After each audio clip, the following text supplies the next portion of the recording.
লাবাং যেটা যে লাবাং জুস টাইপের লাবাং খাওয়ানোর জন্য অনুরোধ করলে সে সরল বিশ্বাসে কিছুক্ষণ খেয়ে ফেলে। খাওয়ার পরে যেটা হয় সে অচেতন হয়ে পড়ে। এই সুযোগে ছদ্মবেশী যাত্রী অটো রিক্সাটা নিয়ে পালায় আসে।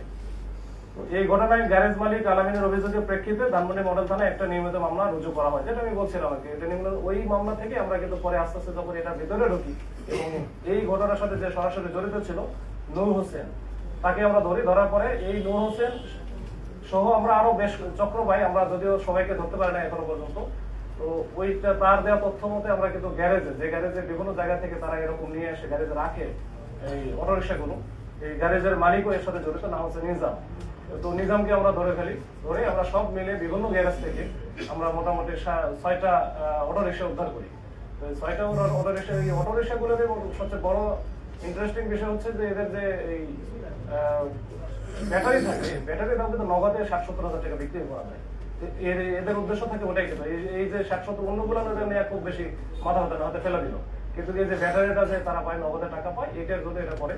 তো এটা নিয়ে আমরা কাজ করবো, এটা বড় আকারে কাজ করবো। এদের অনেক বড় গ্রুপ আছে যেটা এই ধরনের, যে এটা তো যারা অটোরিক্সা চালায় তারা একেবারে খেটে খাওয়া মানুষ, গরিব মানুষই বলা যায়, একেবারে গরিব মানুষ।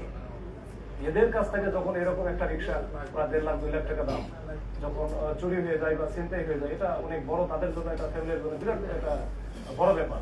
তো এই বিষয়গুলো আমরা একটু বেশি গুরুত্ব দিচ্ছি এবং এটা যেহেতু ক্রাইম এগেইনস্ট প্রপার্টির মধ্যে একেবারে খুবই মানে কি বলা যায় যে বড় ঘটনা বা এই বিষয়গুলো যেটা একেবারে সংঘবদ্ধ চক্র কাজ করে, এটা নিয়ে আমরা কাজ করবো ইনশাল্লাহ। আমরা দুজনকে আপাতত ধরেছি, 6টা রিক্সা উদ্ধার আছে, অটো রিক্সা। আমরা চেষ্টা করবো যে এটা কন্টিনিউ করবো। ধন্যবাদ। এটা এই পর্যন্ত। ঈদটার সামনে